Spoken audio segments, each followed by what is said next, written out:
अस्सलाम वालेकुम everyone, welcome to my channel. आज की इस वीडियो में हम कंसेप्ट असेसमेंट एक्सरसाइज 6.3 का कंप्लीट सोल्यूशन देखेंगे। ये जो बुक है ये हमारे पास ग्रेड 9 यूनिट 6 है। और अगर आपने अभी तक मेरे चैनल को सब्सक्राइब नहीं किया तो विदाउट वेस्टिंग एनी टाइम मेरे चैनल को सब्सक्राइब कर लें ताकि मज़ीद आने वाली वीडियोस का लिंक आपको सबसे पहले मिल सके। तो चलें अपनी वीडियो को स्टार्ट करते हैं। अच्छा, सबसे पहले जो हमारे पास कंसेप्ट असेसमेंट का फर्स्ट पार्ट है उसमें है पोटेशियम क्लोराइड। ये इसका फार्मूला गिवन है हमारे पास। Is used commonly for the laboratory preparation of the oxygen gas. Calculates its formula maths. हमने क्या फ़ाइंड करना है, इसका फार्मूला मैथ्स फ़ाइंड कर लेना है। ठीक है, अब हम इसका फार्मूला मैथ्स किस तरह से फ़ाइंड करेंगे वो देख लेते हैं। अच्छा, सबसे पहले तो आप लोगों ने जो है इसका एक बेसिक कंसेप्ट है एटॉमिक मासेस। ये वैसे आपको मोस्ट कॉमनली पेपर में गिवन होती हैं, ठीक है, लेकिन मोर ओवर कुछ एटम्स हमारे पास ऐसे होते हैं जिनका MCQ बेस्ड पूछा जा सकता है कि इनकी एटॉमिक मास क्या होती है। जैसे सोडियम हो गया, क्लोरीन हो गया, ऑक्सीजन हो गया, ठीक है, तो आपको ये पता होना चाहिए। ठीक है, अच्छा, सबसे पहले अगर हम देखें तो हमने फ़ाइंड करना है पोटेशियम क्लोराइड का, हमने फ़ाइंड करना है फार्मूला मास। तो KClO3 है, ठीक है, एक हमारे पास पोटेशियम एटम है, एक हमारे पास क्लोरीन है, एक ऑक्सीजन एटम है। ठीक हो गया। अब हम क्या करेंगे, हमारे पास जो पोटेशियम है अगर हम K के साथ देखें यहाँ पे कुछ भी नहीं है तो क्या है 1 है। क्लोरीन देख लें तो यहाँ पे कुछ नहीं है, इसके साथ तो क्या है 1 है।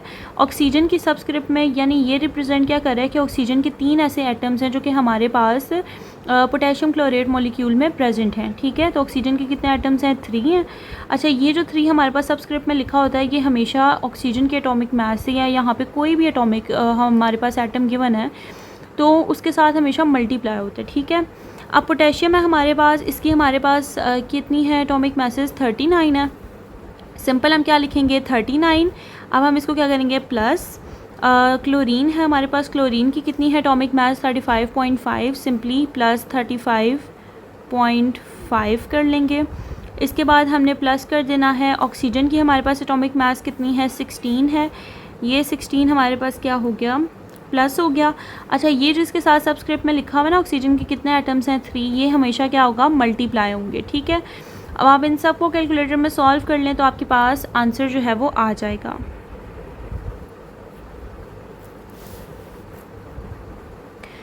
अच्छा जी, तो आंसर आपके पास ऑलमोस्ट आ रहा है 122.5 और साथ आप इसके यूनिट लगा दें AMU। ये बेसिकली हमारे पास फार्मूला मास या फिर मॉलिक्यूलर मास फाइंड करने का एक हमारे पास क्या है सिंबल है। ठीक है, तो आप लोगों ने ये यूनिट इसका मिस नहीं करना, ठीक है, लाजमी यूनिट इस्तेमाल करना है। तो बाकी यही इस पार्ट का सोल्यूशन भी है। अब नेक्स्ट पार्ट देख लेते हैं। वन बेकिंग सोडा NaLCO3, ये हमारे पास बेकिंग सोडा का केमिकली फार्मूला लिखा हुआ है। इस heated carbon dioxide is released which is responsible for the rising of cookies and the bread. Determine the formula masses of the baking soda and carbon dioxide. हमने simply क्या करना है formula mass find करना है NaCO3 का और इसके अलावा हमने CO2 का यानी कार्बन डाइऑक्साइड का क्या कर लेना है फार्मूला मास फाइंड कर लेना है। तो अब हम इसका सोल्यूशन देख लेते हैं।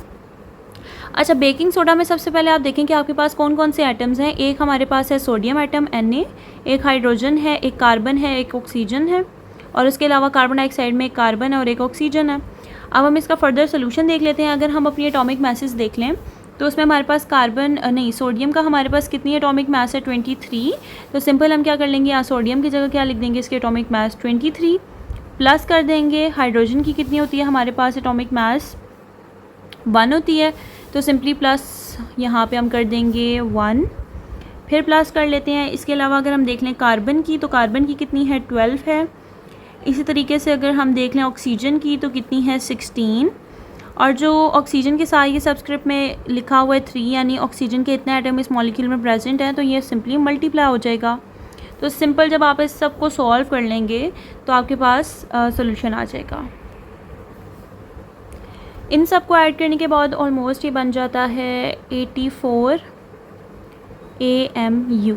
ठीक है, ये साथ इसके साथ यूनिट लाजमी लगाना है और यही इस पार्ट का सोल्यूशन भी है। ठीक हो गया। अच्छा, उसके बाद हम देख लेते हैं कार्बन डाइऑक्साइड, एक कार्बन एटम है, एक ऑक्सीजन एटम है। कार्बन की एटॉमिक मास हमारे पास 12 होती है, प्लस कर देंगे ऑक्सीजन की 16 है, इसकी सबस्क्रिप्ट में हमारे पास 2 है यानी ऑक्सीजन के इतने जो हैं एटम्स इस मॉलिक्यूल में प्रेजेंट हैं। तो सिंपल हम क्या करेंगे 16 मल्टीप्लाई बाई 2 करवा देंगे। जब आप इन सब को आपस में सॉल्व कर लेंगे तो आपके पास क्या आ जाएगा 44 आ जाएगा। ठीक है, और AMU एज इट इज़। ठीक हो गया और यही इस पार्ट का सोल्यूशन भी है। अब हम थर्ड पार्ट देख लेते हैं। नेक्स्ट है हमारे पास following compounds are used as fertilizers, determine their formula message.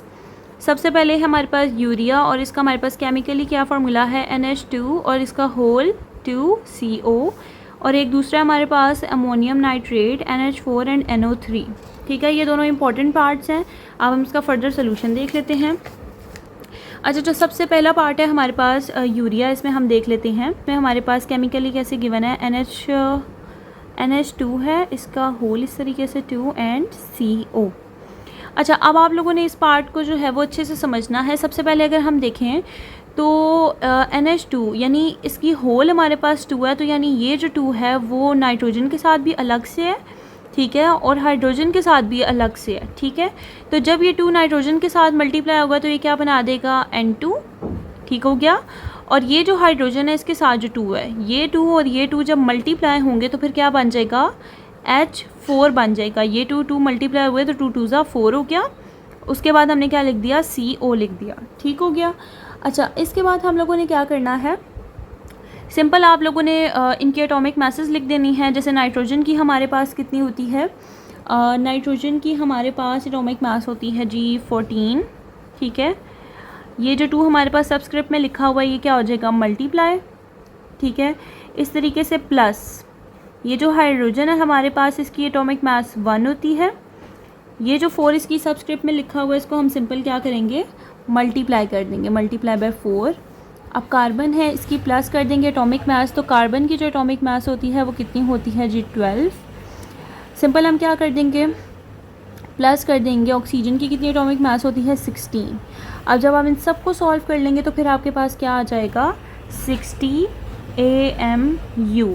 ठीक है, और यही इस पार्ट का सोल्यूशन भी है। आप लोगों ने बस जो इस तरीके से लिखा हो ना, आपने बस सेपरेट कर देना, नाइट्रोजन के साथ भी हाइड्रोजन के साथ भी।